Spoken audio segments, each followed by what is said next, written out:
Olá, uma ótima tarde a você. Começamos agora a segunda edição do Agricultura BR desta segunda-feira, dia 16 de setembro, que você acompanha aqui pelo canal do Boi, pelas parabólicas em todo o país e países vizinhos também, pela internet, no nosso portal sba1.com. Também acompanha no Facebook, no YouTube, acompanha pelas TVs por assinatura, como a TV Claro e também a NET, canal 190, no Mato Grosso do Sul, sinal aberto pela TV Imaculada Conceição.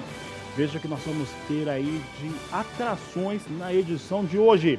Falo sobre o mercado, falo também sobre a visita do Ministério da Agricultura em alguns países, a liberação, por exemplo, da importação de produtos como uva do Egito. Você vai entender como que isso vai impactar os negócios aqui no Brasil. Você vai saber aqui que realmente China voltou a comprar soja dos Estados Unidos. Amigos, as coisas começaram a andar um pouco melhor. Vou comentar um pouco a respeito de clima hoje, porque, olha, não tem expectativa de voltar à regularização das chuvas ainda no mês de setembro. Vai chover nessas áreas que estão muito afetadas aí pela estiagem, mas não de maneira regular. Regularização das chuvas só mesmo em outubro.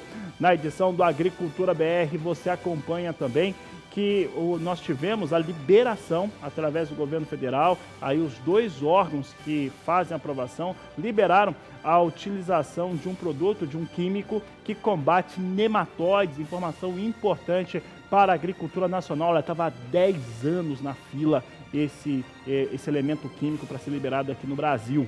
Tem mercado físico, tem mercado futuro e muito mais. E eu começo o programa de hoje falando a respeito de algumas confirmações. Nós comentávamos na última semana e, de fato, vai acontecendo. Eu falo a respeito da China e Estados Unidos numa situação um pouco mais favorável em relação aos acordos que eles possam vir a elaborar. Os Estados Unidos, através do presidente Donald Trump, já falou que pode aceitar um acordo parcial. A China suspendeu algumas tarifas e essas tarifas foram realmente confirmadas, a sua suspensão na última sexta-feira. Elas ficaram suspensas aí para a soja e também para a carne suína. Aparentemente, China realmente passa por uma crise de abastecimento ou enxerga no médio prazo uma crise de abastecimento no país e aí não pode fechar a porta para fornecedores. Tanto é que nós vamos falar agora a respeito daqueles levantamentos que são informados, que podem ser informados diariamente por exportadores privados norte-americanos. E um desses comunicados aconteceu hoje. Exportadores privados dos Estados Unidos informaram ao Departamento de Agricultura do país a venda de pouco mais de 200 mil toneladas de soja para a China, com entrega na campanha 2019-2020. É o que você confirma comigo aqui na tela. Nós temos aqui os dados mostrando 256 mil toneladas. É o segundo programa seguido que eu trago essa informação, e parecida, né? 400 mil na última semana, na última sexta, 256 mil agora, nesta segunda-feira. Campanha 2019-2020, vindo aí com entrega de vendas para a China, é o que vai mostrando esse levantamento apresentado hoje pelo Departamento de Agricultura norte-americano.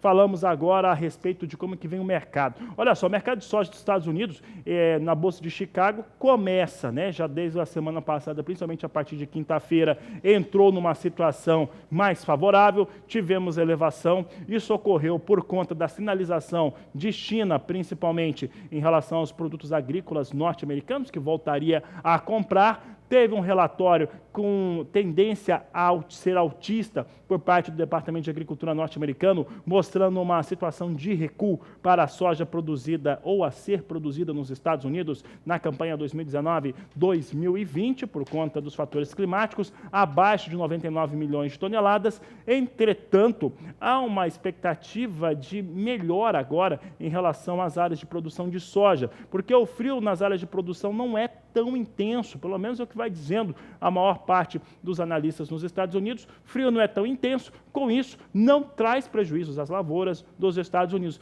e pode haver alguma melhora. Nós só vamos saber se isso se confirma hoje, às 17 horas, no horário de Brasília. Portanto, hoje nós tínhamos soja na Bolsa de Chicago muito mais andando, acompanhando os fatores e os números que vão sendo apresentados, previsões que vão sendo apresentadas em torno do clima norte-americano. Veja conosco aqui que nós temos posições na Bolsa de Chicago andando praticamente dentro da estabilidade. A queda é muito pequena, a queda vai ficando em torno de 1 ponto neste momento em relação aos que vinha sendo negociado no fechamento desta madrugada. Posição de novembro é a de mais curto prazo, vem agora a $8,97 mais 4 o bushel. Janeiro, $9,11 mais 2 o bushel. Março de 2020, $9,23 mais 6, aí já na estabilidade, com ligeira queda de 0,2%. Temos aqui também a posição de maio, e a posição de maio vem a $9,34 mais 2 por bushel, é o que a Agricultura BR destaca neste momento.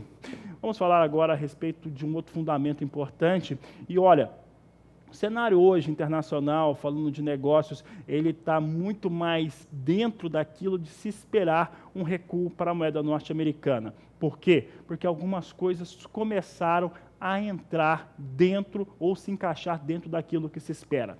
É claro que China e Estados Unidos é uma dessas questões. Há também um posicionamento do governo chinês, oficialmente, o premier da China disse que acha muito difícil a economia chinesa crescer 6% no ano atual. Esse é um fator.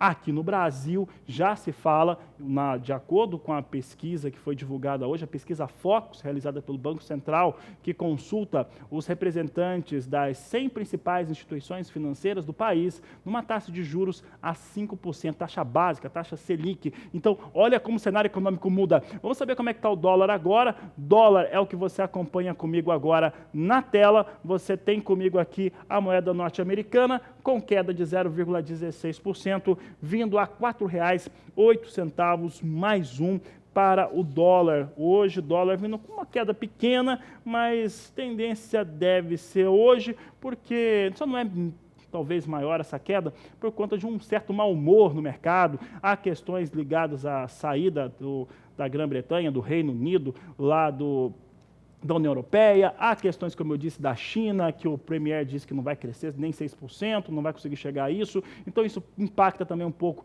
o mercado, e eu vou falar agora com Walter Pulga Júnior, que está acompanhando todas essas questões. Pulga está nos nossos estúdios em São Paulo. Pulga, como é que o mercado está se comportando nesta segunda-feira? Eu sei que hoje é uma segunda-feira que parece muito mais ali de agitação, o mar está meio agitado. Por que esse mau humor todo? Pulga, boa tarde, seja bem-vindo. Boa tarde a você, boa tarde a todos. Olha, aquele ataque à produtora saudita de petróleo causou um tumulto no mercado financeiro internacional nesta manhã, né?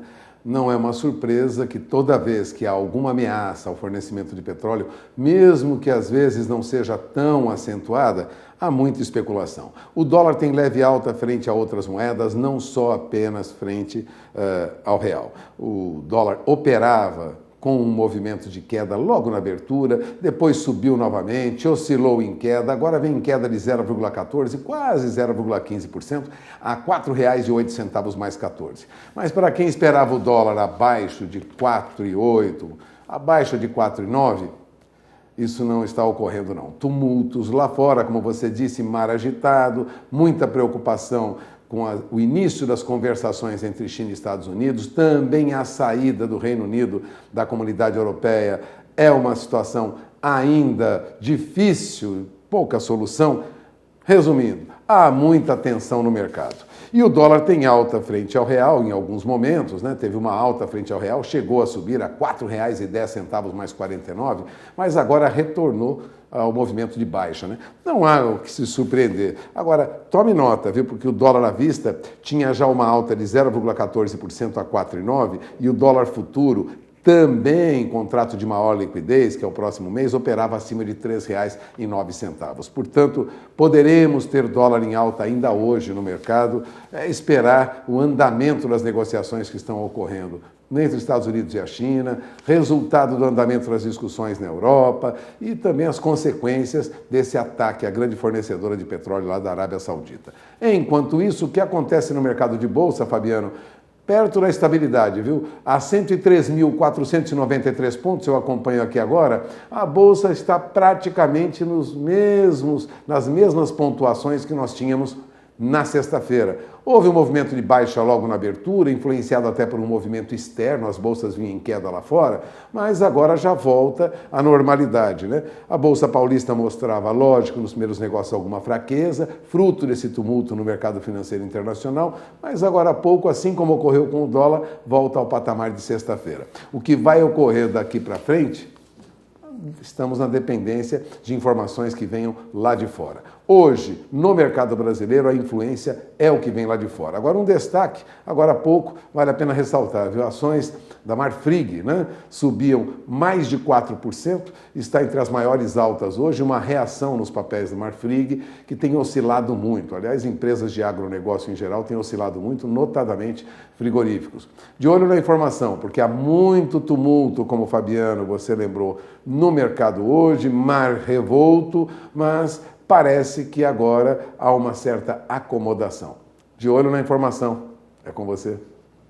Tá certo, Walter Pulga. E olha só, alguns dos nossos colegas, amigos que operam, né, estão acompanhando o mercado lá nos Estados Unidos, estavam me dizendo o seguinte há pouco agora pela internet, usando o mecanismo do WhatsApp. Diziam o seguinte, olha só, essas questões dos ataques lá no Oriente Médio, que atinge o fator petrolífero, ele também influencia diretamente os negócios com soja e milho, né? E o que acontece? A tendência, isolando desse fator da questão de petróleo, a tendência hoje é uma certa queda para a soja, também para o milho, por conta de um sinal de que possa haver melhora nas lavouras norte-americanas no levantamento, né, que foi fechado nesse domingo e vai ser divulgado às 17 horas. Por outro lado, se as coisas em relação a petróleo elas continuarem se apertando do jeito que estão acontecendo, ela pode dar uma motivação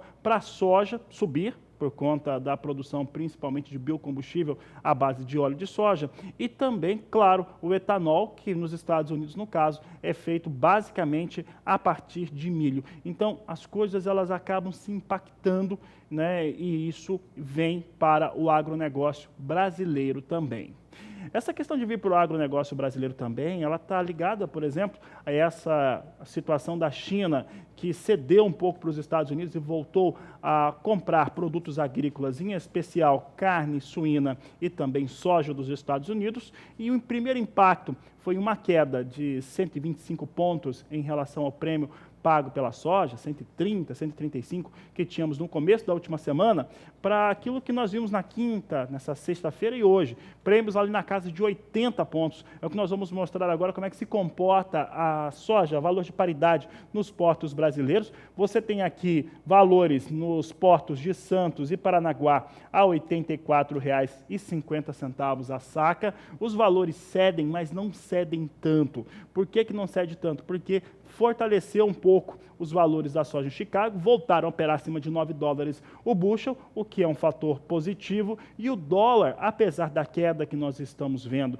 e uma tendência a recuar aqui no Brasil e também em outros países, se não fosse essa questão, esse mau humor de mercado por conta dos ataques lá na região da Arábia, onde tivemos aí esse tipo de situação com o petróleo, se não fosse isso teria caindo, mas como o dólar não cai tanto, acaba mantendo valores dentro de uma situação talvez um pouco ainda favorável para o produtor rural brasileiro, compensando soja em Chicago com essa alta. No próximo bloco, nós vamos falar a respeito da liberação de um produto que é altamente eficaz, menos tóxico e que por algum motivo ficou 10 anos na fila para ser liberado aqui no país. Você vai saber que produto que é esse, qual molécula que foi liberada, e eu convido você a participar do programa conosco. Você participa através do WhatsApp no 67 99656 2266. Nós vamos para o primeiro intervalo comercial e voltamos já. A Agricultura BR destaca uma informação importante para o produtor rural brasileiro. O Ministério da Agricultura informou que o governo federal, nos próximos dias, vai liberar a utilização de uma molécula que é altamente eficaz no combate a nematóides. O nome dessa molécula está aí na tela, é o fluopiran. O fluopiran, ele ficou simplesmente 10 anos na fila, por algum motivo que ninguém sabe explicar por quê. E por qual motivo eu estou dizendo isso? Porque essa molécula, ela é altamente eficaz e mais do que isso, ela é menos tóxica do que aquelas que são utilizadas e pode ser usada em pelo menos 4 culturas diferentes: a batata, o arroz, o café e a soja. Um outro fator importante quando falamos dessa molécula, o fluopiran, é que ele é altamente utilizado e liberado nos Estados Unidos, na União Europeia e na Austrália. E aí tivemos essa questão aí do atraso aqui no Brasil. Os 2 órgãos que são reguladores, a Anvisa e também o IBAMA, já fizeram essas autorizações, portanto, o governo federal vai nos próximos dias liberar a utilização por parte da indústria dessa molécula que traz um avanço muito importante ao combate a fungos, mas principalmente a nematóides no Brasil. E aí fica a crítica, né, sobre algumas coisas que atrasaram tanto o desenvolvimento. A gente está falando de agricultura, está falando de produção rural, mas isso acontece em diversas etapas, em diversas frentes de desenvolvimento do país. Por qual motivo uma molécula que é altamente utilizada, que é menos tóxica para o meio ambiente e para o ser humano também, por qual motivo se levou 10 anos? Teve que ter várias mudanças, mudar governo para finalmente liberar aí a tal da molécula, o fluopiran, que é um nematicida, é um fungicida e que não agride, ou agride muito menos o ser humano e o meio ambiente. Então, esse tipo de situação precisa ser observada, porque teste já tinha bastante, utilização, praticamente o mundo inteiro utiliza essa molécula.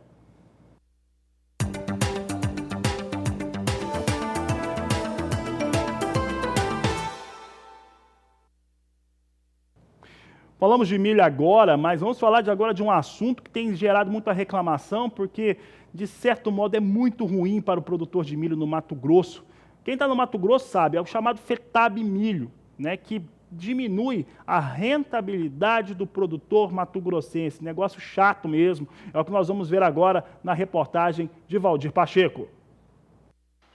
De acordo com a Companhia Nacional de Abastecimento, CONAB, Mato Grosso teve um incremento de 9,2% na produção de grãos entre a safra 2018-2019, se comparada com a safra anterior. E o milho, segundo a safra, a produção teve um incremento de 18,6%. O aumento da produção não traz resultados de rentabilidade ao produtor do estado, em função da nova tributação que o produtor sofreu em 2019, com a cobrança do Fundo Estadual de Transporte e Habitação, FETAB Milho, segundo a Associação dos Produtores de Soja e Milho, a ProSoja-MT. A produção de soja, que traz lucratividade aos agricultores do estado, teve um incremento de 0,5% entre as 2 últimas safras, como apontam os dados da CONAB. Os produtores de Mato Grosso tinham a expectativa de lucrar com a segunda safra de milho, que teve um desempenho expressivo em função das condições ideais de plantio. Na análise da ProSoja, o aumento de volume está relacionado à safrinha do milho. Os produtores tiveram um ano de muitas chuvas e o plantio dentro da janela ideal. No entanto, o que poderia ser revertido em renda aos produtores para atenuar um pouco que tiveram a colheita menor de soja foi uma fatia que o governo acabou tirando sem o consenso dos produtores com o FETAB milho. Na avaliação da ProSoja, a expectativa da soja para a próxima safra não é de crescimento.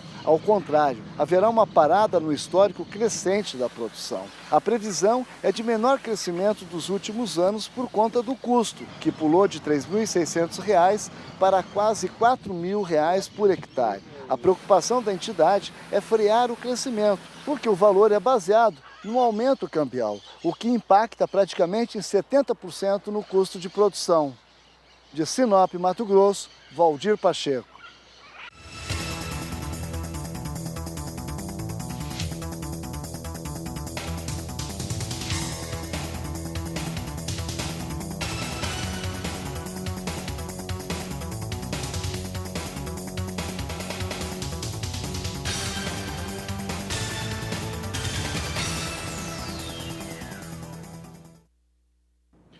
Não temos os valores para paridade para preço de milho nos portos brasileiros, mas temos os valores negociados com milho na Bolsa de Chicago. E é o que eu vou mostrar agora. Você acompanha comigo como é que vai se comportando o cenário internacional para o milho. Milho sobe, vem a 3 dólares e 73 centes mais 2 o bushel. Dezembro, 3 dólares 85 centes mais 6. Março, 3 dólares 94 centes o bushel. Maio retoma piso de 4 dólares, vem para 4 dólares mais 4.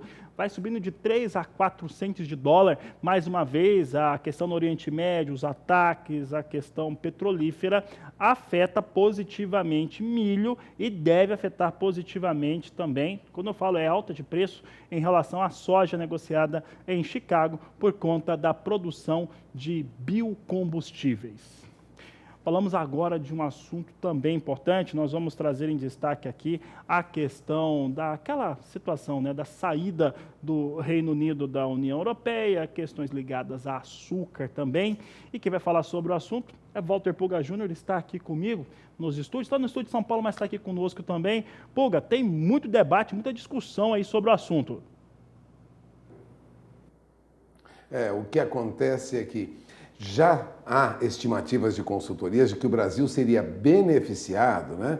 Inclusive a consultoria FC Stone já liberava essa informação neste final de semana, de que se não sair um acordo entre o Reino Unido e a União Europeia, o Brasil pode ser beneficiado. E qual o setor? O grupo econômico que poderia se beneficiar de uma saída do Reino Unido sem um acordo seria o dos exportadores de açúcar do Brasil, né? Segundo a consultoria FC Stone, os produtores brasileiros poderão aumentar suas remessas de açúcar ao Reino Unido em até 240 mil toneladas por ano, né? Mais até, em alguns casos, até quase 330 mil toneladas por ano. Bom, esse volume representaria, caso isso ocorra, 30% de todas as importações britânicas de açúcar por ano. Mas, se ocorrer essa saída do Reino Unido de forma negociada, a participação do Brasil poderá ficar ligeiramente acima de 8%. É uma informação, é uma especulação, vamos dizer assim, uma análise, que é boa notícia para o setor. Um setor que encontra dificuldades hoje e se recorre normalmente à produção de etanol. O mix de etanol está maior porque o açúcar tem preços muito baixos, né? Faltam poucas semanas para o início da primeira safra com déficit em todo o mundo, né? A produção global estima-se será pelo menos entre 4 e 5 milhões de toneladas abaixo do consumo. Se isso é uma boa notícia, normalmente os preços sobem quando há uma produção menor do que o consumo. Mas, Fabiano, nós temos aí um estoque de 95 milhões de toneladas de açúcar em todo o mundo e uma redução de 5 milhões de toneladas não altera o preço do açúcar no mercado internacional. Embora normalmente isso ocorra, o fato é que desta vez não vai ocorrer, não. E no Brasil, reflexo disso, os números do CPEA já indicam, né? Na última sexta-feira, dia 13, sexta-feira agora, mais uma queda para as cotações do açúcar, considerando o açúcar entregue em São Paulo. R$ 59,99 por saca de 50 quilos. Em Santos, também baixa de 1,77%, ou seja, o açúcar continua com preços em baixa e mesmo os números indicando que podemos aumentar as exportações e que haverá um déficit entre produção e consumo neste ano, o estoque é tão grande que nós temos até dificuldade para avaliar quando é que o açúcar poderia ter uma reação. Há uma expectativa? Sempre há. Também o Rabobank estimava uma queda de mais de 5 milhões de toneladas na produção mundial este ano, frente ao consumo, mas muito difícil, né? Para você ter uma ideia, açúcar, segundo o CPEA, na sexta-feira, perdia neste mês mais de 2%, eu falo de açúcar cristal, entregue em São Paulo. Açúcar cristal, considerando o Porto de Santos, perdia também quase 3%, 2,92% neste mês de baixa. Ou seja, apesar de uma notícia positiva, na verdade, isso não mexe com as cotações no mercado. Fabiano, é esperar agora uma reação que vai vir, se virar mais adiante. É com você. Obrigado, Walter Pulga, obrigado pela participação. A Agricultura BR segue e daqui a pouco no Agricultura BR você vai acompanhar informações a respeito do setor citroalcooleiro. E olha, aproveite para entrar em contato conosco, você entra em contato no Agricultura BR pelo nosso Facebook, pelo Twitter ou ainda pelo nosso número no WhatsApp. É o 679 9656-2266. Está na tela o número. Entre em contato, manda foto, manda vídeo, manda aquilo que você quer ver aqui no programa. Já já nós estamos de volta. E a primeira reestimativa da safra 2019-2020 para a laranja, tanto no estado de São Paulo quanto no Triângulo e também oeste de Minas Gerais, trouxe uma elevação de acordo com os números apresentados pela Fundecitrus. Essa elevação aí fica na casa de 0,13% e é o que a Agricultura BR traz em destaque agora em torno da produção do cinturão citrícola. Você tem aqui os números apresentados. Produção em caixas de 40 quilos e 800 gramas, chegando a 388 milhões e 420 mil. A queda é de 0,12% de acordo com os números apresentados pela Fundecitrus. A área colhida até o último dia 10 de setembro chega a 35% de acordo com a apuração da fundação que cuida aí dos números, daquilo que vai acontecendo no setor citrícola do país. É o que a Agricultura BR traz em destaque para você. E aqui nós falamos a respeito da CPR para bovinos, a CPR que ela é desenvolvida de maneira digital. Qual que é a diferença? Que é a primeira vez que nós temos esse tipo de documento para a área de bovinos. E este é o assunto da entrevista de Walter Puga Júnior.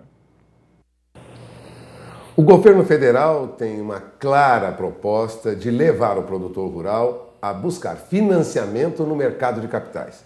Para isso, usam-se normalmente os títulos do agronegócio, os certificados de recebíveis do agronegócio e os CDCAs, que são os certificados de direitos creditórios do agronegócio. E mais do que isso, as CPRs.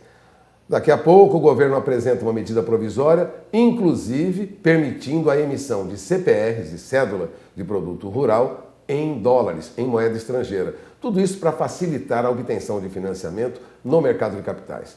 Aqui na Bolsa Brasileira de Mercadorias, o mercado trabalha já eletronicamente, reduzindo o tempo de emissão de CPRs e, recentemente, já conseguiu emitir a primeira CPR eletrônica para bovinos. Eu tenho aqui ao meu lado o diretor da BBM, César Costa, que explica o avanço desse processo eletrônico para emissão de CPRs. César, obrigado por ter vindo. Vamos explicar que é um trabalho já de meses, Nós temos agora a CPR eletrônica e lançamos agora a primeira CPR eletrônica no Brasil para bovinos. É um trabalho diferenciado, não? Sim. Primeiramente, obrigado mais uma vez, Puga, pela oportunidade de estar aqui nesse programa. Bom, Puga, nós emitimos essa semana a primeira CPR totalmente digital para financiamento de gado. E ontem nós emitimos a segunda CPR, já com um valor bem maior. Então, nós já estamos aqui acostumados na emissão das CPRs de produtos agrícolas, de soja, de milho, de café, enfim. E ontem, nessa semana, nós emitimos a CPR de gado, para financiamento. Então, nós estamos muito satisfeitos com a evolução dessa primeira emissão de gado. Foi um processo bastante rápido, e nós vimos aí que tanto o credor quanto o emitente, que no caso o pecuarista, eles ficaram bastante satisfeitos com a celeridade da emissão dessa CPR na nossa plataforma, que foi implantada agora há 2 meses atrás, no mês de junho, Então nós já estamos aí com várias empresas já aderindo à plataforma para emissão de grãos e nessa semana nós tivemos aí a primeira emissão de gado. Agora, a grande vantagem do sistema eletrônico, do uso da tecnologia, é ganhar velocidade nesse processo. Normalmente uma CPR, vocês estão no mercado há muitos anos, demora muito, não? Olha, o trâmite da CPR, quando é exigido pelos credores algumas garantias que são necessariamente registradas em cartório, isso tem um tempo de demora no processo dentro de cartório. Mas nós temos visto que a emissão da CPR eletrônica, totalmente eletrônica, ela ganha um prazo muito grande no trâmite, no processo em si da emissão, e mais a facilidade que você tem de levar isso a registro cartorial. Então, nós conseguimos aí uma redução de tempo muito grande na emissão desse documento. E, além disso, nós também temos outras vantagens pelo fato de estar eletronificado o documento, porque todos os outros documentos que fazem parte da CPR, que são os documentos de garantia, são envelopados eletronicamente e aquilo facilita muito o ingresso em cartório para que faça os registros das garantias. E depois, no final, nós transformamos tudo isso numa ata notarial, o que dá uma segurança jurídica até mesmo para os credores numa eventual necessidade de um contencioso, de uma ação de arresto ou alguma coisa nesse sentido. Então, nós conseguimos reduzir o tempo, nós conseguimos dar uma facilidade muito maior no acompanhamento da CPR, né, até o vencimento, até mesmo com monitoramentos, no caso de grãos, satélites, mais, enfim, uma série de outras facilidades, e isso gera uma economia muito grande para os credores na emissão desses papéis. E uma economia que muitas vezes ela vai ser revertida na taxa de juros ao produtor rural.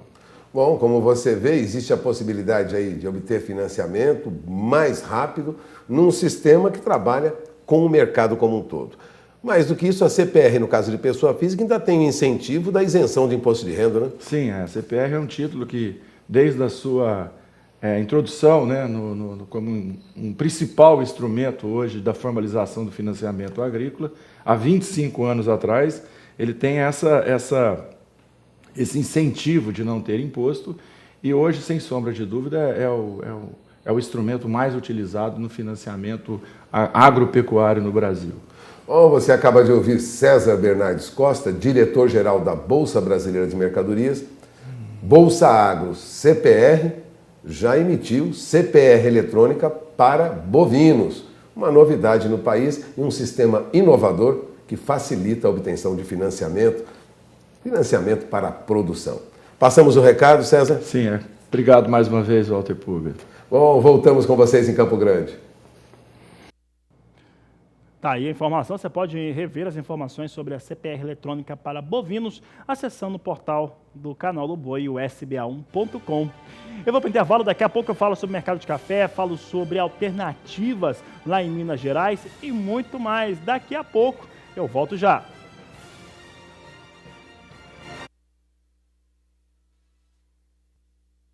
Vamos falar agora de produção de café de qualidade e de alternativas ao cafeicultor lá no estado de Minas Gerais ao trabalhar com outras culturas e, com isso, ter melhor rentabilidade. Essa reportagem é uma parceria da Emater de Minas com o Canal do Boi. Acompanhe.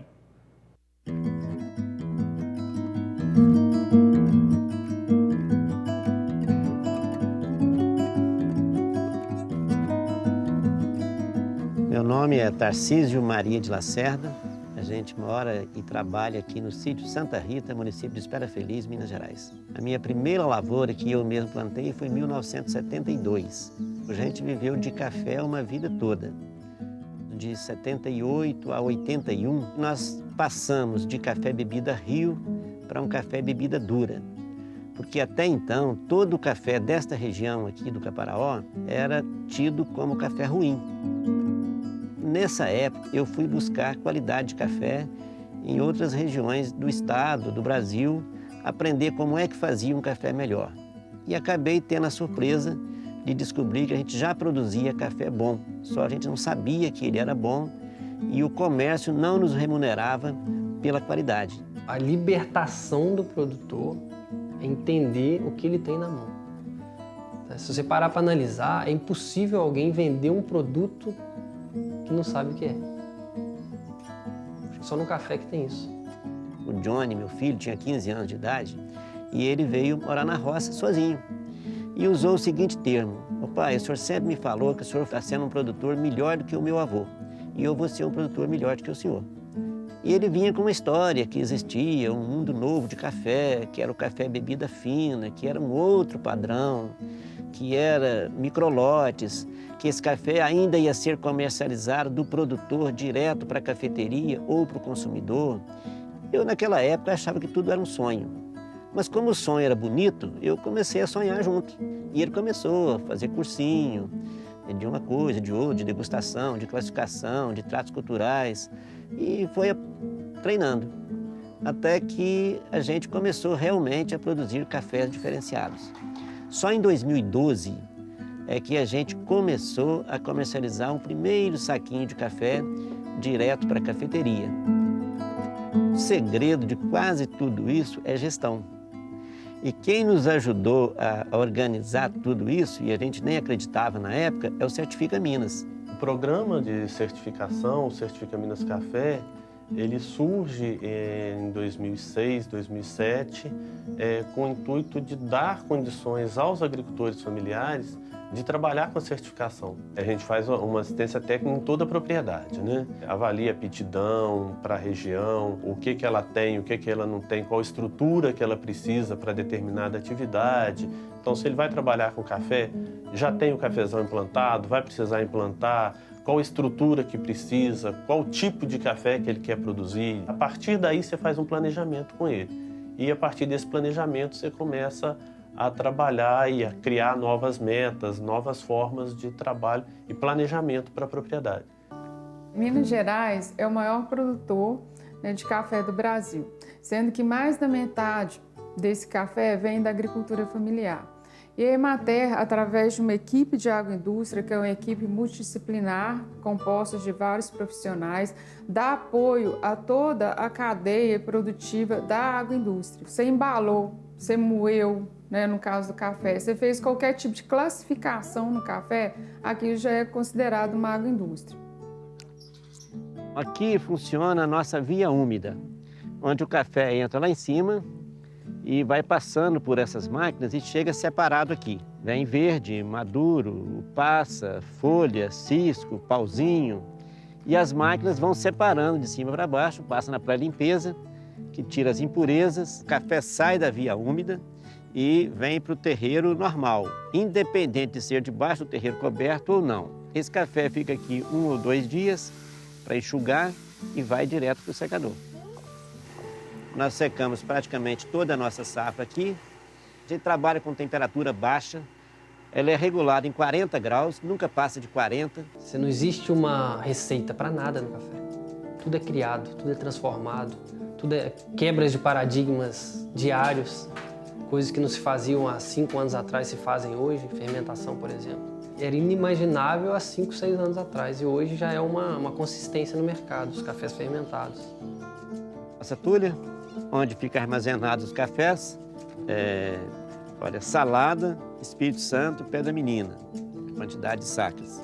Cada lote é totalmente separado. Tem a ver com variedade do café e tem a ver com o processo do pós-colheita.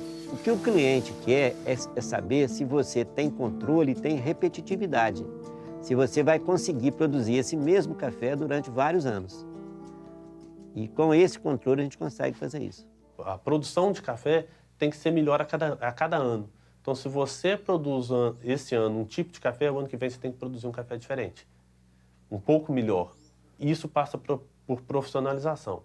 O produtor que não estiver fazendo curso, que não se aprimorar, ele vai cada vez ficando para trás. Os sonhos que a gente sempre teve é diversificar a cultura. E hoje nós conseguimos diversificar com o café. Eu fico com a área de produção. A minha função é trabalhar no meio da lavoura. O Johnny fica com a área de pós-colheita, qualidade, comércio de café fino. O Fred, que é meu genro, ele fica com a torra, a cafeteria e ajuda no comércio de café torrado. E a Miriam fica com a parte administrativa e a parte de turismo aqui no sítio. Então aqui a gente tem roteiro para o turista que é apaixonado por café, ou para baristas, ou para mestre de torras, que a gente pega o cara aqui na cafeteria, leva para a produção, então explica toda a parte de plantio do café, de manejo da lavoura, até a colheita, até a parte de secagem, até a parte de torra e até tomar o café na xícara. Aqui é o nosso laboratório, né? Laboratório é um laboratório de análise sensorial, de análise física e é um laboratório de torra, né? Aqui que a gente faz todo o processo final do café. Assim. Lá no terreiro, o café ele tá em coco, né? Ele ainda tá secando. Depois que o café seca, a gente vai beneficiar o café. A gente vai tirar essa casca do café, deixando só o grão. Só que esse grão, ele tá cheio de pedacinhos de casca, grão quebrado. A gente manda rebeneficiar, que é separar por tamanho dos grãos. Depois que separou pela peneira, né, tipo os grãos 16 acima, a gente tem uma esteira que vai passando o café devagarzinho e a gente tem uns funcionários aqui do sítio que cata a dedo todos os defeitozinhos que porventura ainda passou pelo rebeneficiamento. Dessa esteira cai nesses saquinhos aqui. Aí depois que vem pra cá. Daí eu tiro o café daqui e torro aqui, nessa máquina. Tudo está relacionado ao pós-colheita. Porque até o café está na planta, você não domina ele. Você não controla quando vai chover, quando não vai. O produtor só tem o controle do processo quando ele tira o fruto da planta e começa a processar ele. Não existe produtor de café especial se ele não for profissional. Ele tem que aprender, que ele tem que conhecer de café. Não adianta ele produzir café se ele não sabe qual café que ele produz. Se deixa na mão de outro para provar, para determinar essa qualidade para ele, quem me garante que esse outro trader, essa outra pessoa que está provando, está sendo 100% honesto com ele? Então, a melhor opção para ele é se qualificar e ter a formação na área. Eu sinto eu não ter 20 anos de idade, porque eu vejo que nós estamos dando os primeiros passos. O futuro aqui é brilhante. E às vezes as pessoas veem as máquinas que a gente faz, veem os cafés que a gente faz, tudo disso é consequência do êxito da sucessão familiar aqui do sítio. Para acontecer a sucessão familiar tem que ter duas coisas. Os filhos têm que querer e os pais têm que permitir. Mas só tem êxito mesmo, só tem a explosão, o boom, é quando os dois, além de quererem e permitirem, trabalharem juntos, que é o que acontece aqui. Não se vende hoje no café especial apenas uma xícara de café, mas uma xícara de café acompanhada de uma história de um produtor, às vezes, que começou do nada, que era o nosso caso aqui, e que hoje estamos nos preparando para atender esse mercado. As belezas de Minas Gerais, as alternativas aos produtores, principalmente, e é importante lembrar, né, todo produtor de café, por menor que seja a área, ele tem ali padrões de café sendo produzidos, inclusive o café especial, e é por isso que esse café especial, o grão maior, melhor produzido, ele é importante que se encontre alternativas de comercialização, para que ele não seja entregue de uma maneira que ele seja visto como commodity, porque ele é um café diferenciado e é por isso que é chamado de especial. Um grande abraço aos amigos da Emater de Minas, que fazem essa produção, você acompanha aqui no canal do Boi. O Agricultura BR, já que está falando de café, vamos saber como é que vem a referência para os negócios com café no cenário internacional. Eu falo do café arábica, negociado na Bolsa de Nova York, plataforma Ice Futures, onde mais se negocia café no mundo. Eu tenho aqui hoje café vindo com elevação, e a posição de dezembro vem para $1,400 mais 60 libra peso. Março, negócios a $1,800 mais 10 por libra peso. Maio, $1,10 mais 30. E julho, negócios a $1,12 mais 35 por libra peso. É o que nós destacamos hoje com o café arábica em Nova York, hoje com ganhos na bolsa que mais negocia café no mundo.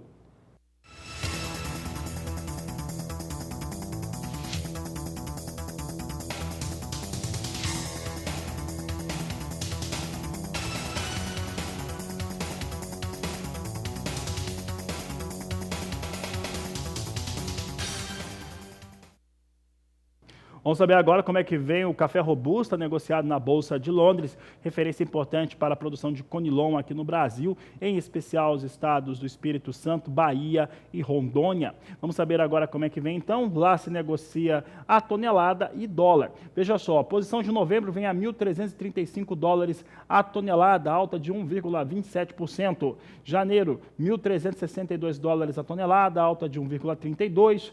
Março, $1.390 a tonelada, vai subindo 1,36%. Maio sobe quase 1%, vem a $1.412 por tonelada. São os negócios neste momento com café robusta em Londres.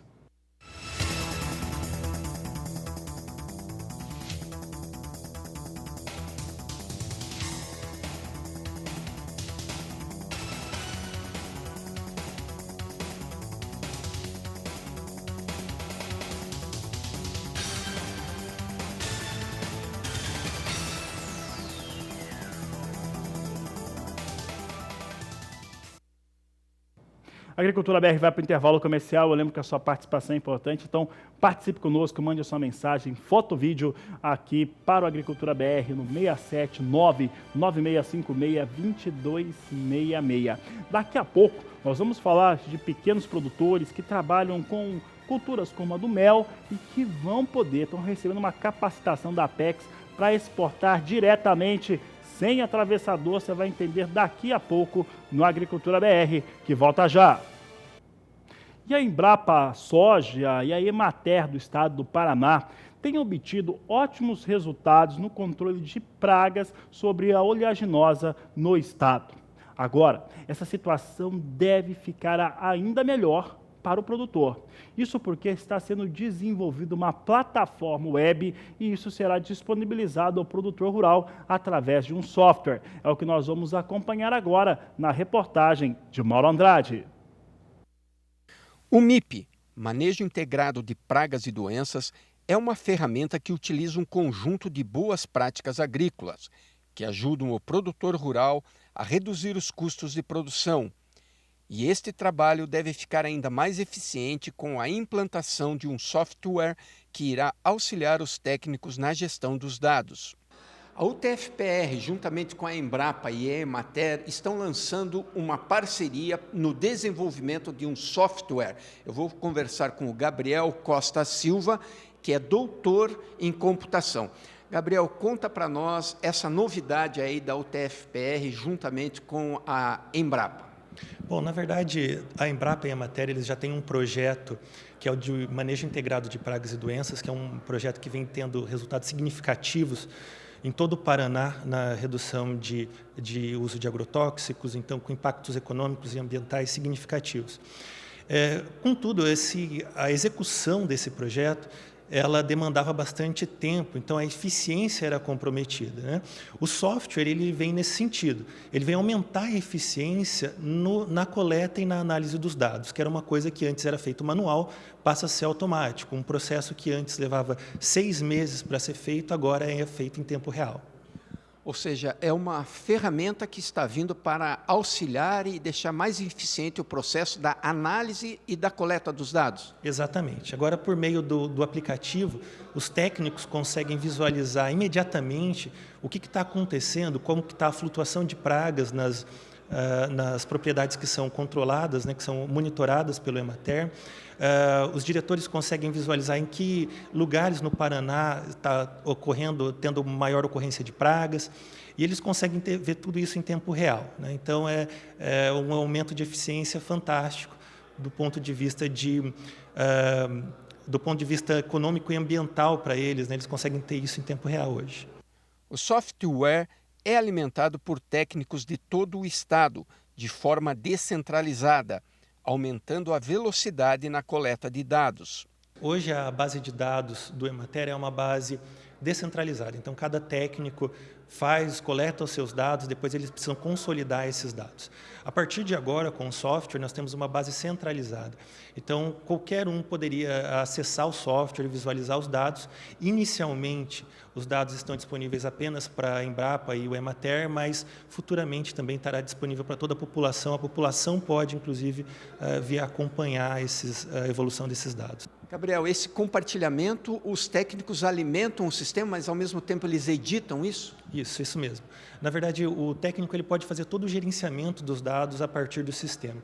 Então, ele insere os dados, ele altera, ele exclui se algum dado não é mais necessário, e ele consegue visualizar tudo isso de forma individual ou de forma coletiva, né? Da forma que facilitar a análise para ele. Tá aí trabalho sendo feito, software que será lançado aí pela Embrapa Soja. Por aqui, a Agricultura BR fala agora a respeito de pequenos agroindustriais e também pequenos produtores que participam de um programa muito interessante que envolve diversas instituições em Campo Grande, no Mato Grosso do Sul. Envolve uma incubadora da Prefeitura Municipal, envolve a Apex, que é a agência para exportação de produtos do Brasil, entre outros fatores. O que está acontecendo? Esses pequenos agroindustriais e pequenos produtores estão sendo capacitados para exportar os seus produtos diretamente para os destinos sem atravessador. A reportagem é de José Cunha. Coordenadores do Programa de Qualificação para Exportação da Apex Brasil se reuniram com pequenos produtores da incubadora municipal para conhecer os projetos que buscam ampliar a comercialização de produtos para o mercado externo. Isso abre uma porta gigantesca para esses pequenos empresários, né? Porque é uma qualificação que não tem tamanho. Se a gente for colocar na ponta do lápis, não tem tamanho. Então, uma qualificação para o comércio exterior é o pontapé inicial para uma nova vida deles. Então, é um sonho realizado de cada um. A Agência Brasileira de Promoção de Exportações e Investimentos atua na promoção de produtos e serviços brasileiros no exterior, que atrai investimentos estrangeiros para setores estratégicos da economia brasileira. Primeiro, pré-requisito é a questão de CNPJ, ou seja, a empresa tem um CNPJ regular, ativo, e além disso tem um produto ou serviço exportável, ou seja, com alguns diferenciais competitivos, diferenciais esses como sustentabilidade, brasilidade, saudabilidade, ou seja, que trabalham com atributos que colocam esses produtos em patamares competitivos diferentes. Em Mato Grosso do Sul, o PIEX está atuando já há alguns anos junto a produtores, levando treinamento e capacitação para o mercado internacional. Fazer visita aos produtores, trabalhar com eles no planejamento estratégico da empresa. Nós montamos um cronograma com esses produtores e eles vão fazer 8 visitas, nossos técnicos vão fazer 8 visitas aos produtores e planejar até chegar no fim o plano de exportação. Então, em 2 anos, a gente acompanha essas empresas, eles vão, com essas visitas, construindo o plano de exportação e, ao final dos 2 anos, eles vão começar a exportar. O Adriano era um criador de gado e, de uns anos para cá, deixou a atividade para se dedicar à produção de mel. Agora, com esse trabalho desenvolvido pela Apex, ele também vai ter a oportunidade de exportar esses produtos, né, Adriano? Com certeza, a gente está muito feliz, porque no princípio tudo foi difícil, até por um certo lado, nem a família mesmo acreditava que a gente podia trocar radicalmente da atividade, porque a gente nasceu e se criou mexendo com gado, Mas, como eu tinha certeza do que eu queria, gostava, me apaixonei pelas abelhas, a gente resolveu investir nesses produtos que hoje, graças a Deus, a gente está tendo excelentes resultados e agora com esse treinamento que a gente está recebendo da Apex e PIEX, nós vamos conseguir, nós estamos se capacitando para exportar os produtos todos, vai ser sucesso total, sem sombra de dúvidas, isso é maravilhoso. Agora, Adriano, você tem uma produção que podemos dizer meio nômade, Você produz em diversas regiões do país para conseguir esses produtos aqui, você tem uma variedade. Como que é feito esse seu trabalho? A gente produz nessa época agora, que é a época de primavera, a gente produz no silvestre, que é no cerrado, nos campos nativos. Quando termina essa época nos campos nativos, começa a floração do eucalipto. A gente muda nossas colmeias para o eucalipto, termina essa florada agora, ela vai até final de dezembro ali, aí a gente muda em janeiro as colmeias, carrega tudo nos caminhões, transporta essas abelhas para a região de eucalipto, termina essa florada do eucalipto em abril e a gente vai para uma região de agricultura, tem nabo forrageiro, crotalária, girassol, a gente coloca em algumas propriedades e aí retorna o ciclo novamente. Então, a gente faz uma apicultura migratória, a gente migra essas abelhas, fica movimentando sempre para ter um resultado satisfatório. Agora, como que você está vendo essa possibilidade de estar exportando? Já existe alguns países, alguns contatos, como que está sendo feita essa projeção de estar exportando aqui a sua produção?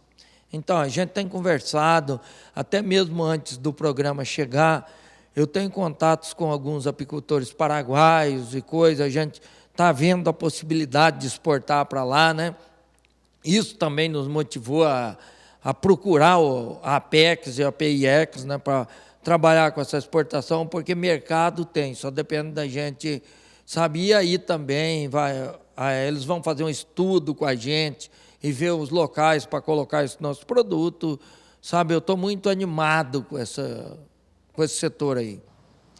De Campo Grande, Mato Grosso do Sul, José Cunha.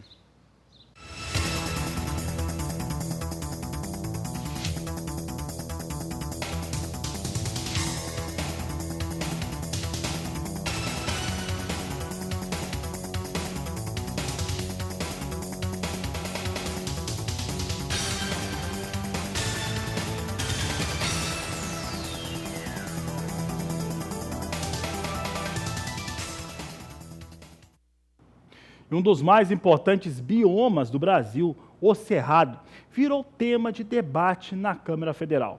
Diversos projetos tramitam por lá, dando conta de produção agrícola e de pecuária sustentável. É o que nós vamos ver agora na reportagem de Saulo Lopes.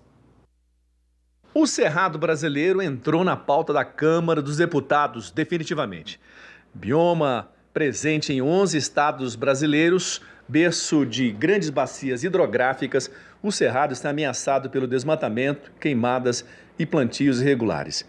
Um documento com mais de 570 mil assinaturas de povos e comunidades moradores do Cerrado pede providências. Segundo especialistas, o Cerrado, segundo maior bioma do país, perdendo apenas para a Amazônia, presente em 11 estados do país, já perdeu metade de sua área. Em Mato Grosso, um projeto tenta recuperar o que já foi perdido. Em Luciara, às margens do rio Araguaia, Lidiane lidera uma comunidade que planta e cria gado de maneira sustentável. O nosso modo de vida já vem há 100 anos sendo praticado dessa forma e está aí para quem quiser ir lá visitar, conhecer, que a gente pode aliar a criação de gado coletivamente comunal e a conservação do bioma, digamos, né, dos varjões do Araguaia, que é uma característica totalmente diferente do cerrado mais alto, da floresta amazônica, mas que é super importante. E a soja nem sempre se pode ser apontada como a vilã do desmatamento do Cerrado. É que um estudo da ABIOV, Associação Brasileira das Indústrias de Óleos Vegetais, em parceria com a AgroSatélite, realizado há um ano, mostra que a soja no Cerrado brasileiro atingiu, em 2017, a menor taxa de ocupação em áreas desmatadas dos últimos 16 anos. O ideal seria a gente ter um uso mais racional do solo, em que você pudesse respeitar a conservação do cerrado. A gente precisa do cerrado em pé para produção de água, para controle de pragas, para polinizadores. O cerrado sustenta uma enorme diversidade de povos e comunidades tradicionais e, ao mesmo tempo, a gente pode conciliar isso com o desenvolvimento da agricultura, desde que você respeite efetivamente os limites de sustentabilidade do bioma, né? De Brasília, Saulo Lopes.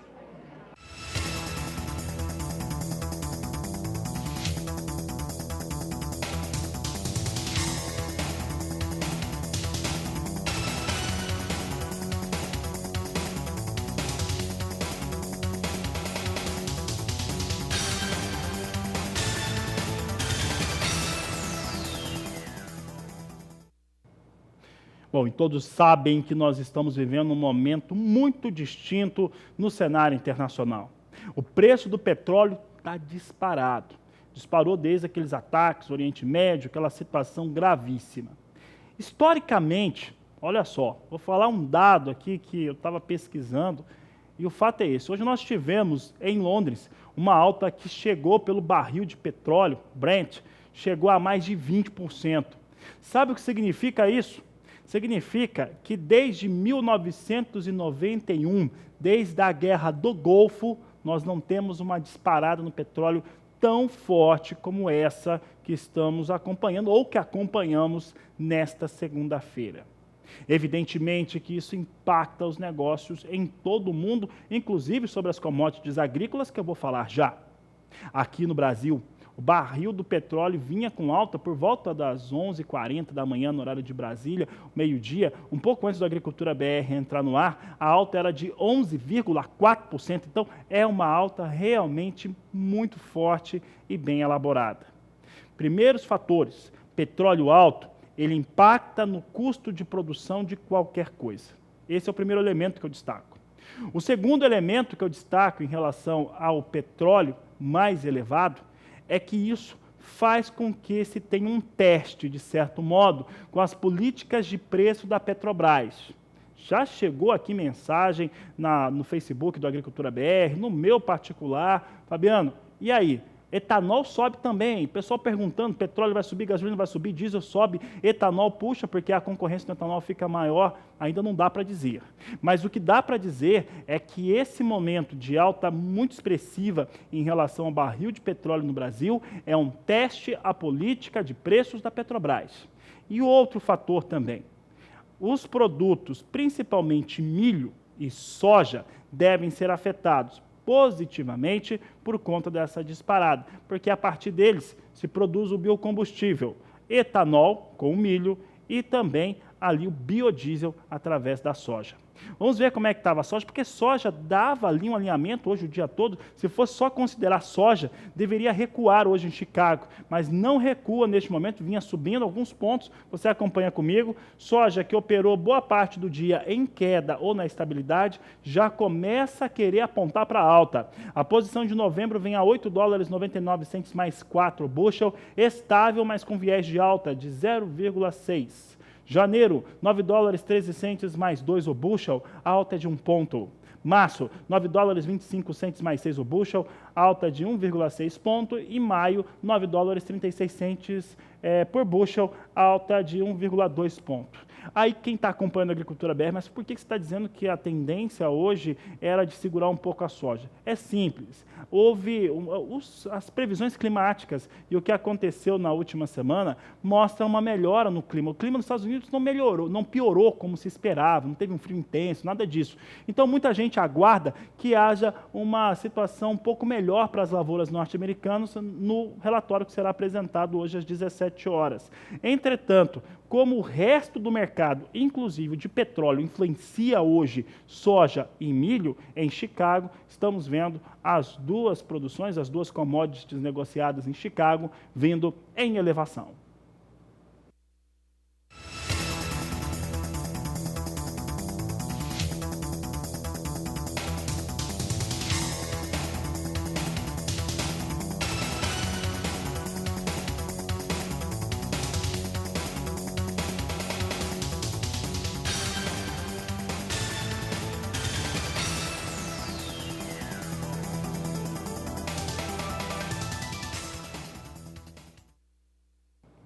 Vamos saber como é que está o dólar agora. Dólar comercial vem dessa maneira, vem com ligeira queda de 0,11% neste momento, a R$ 4,08, mais 3. O dólar cai, mas não cai tanto assim, por causa, mais uma vez, da questão do petróleo. É isso que vai fazendo o dólar se segurar aí por cima neste momento.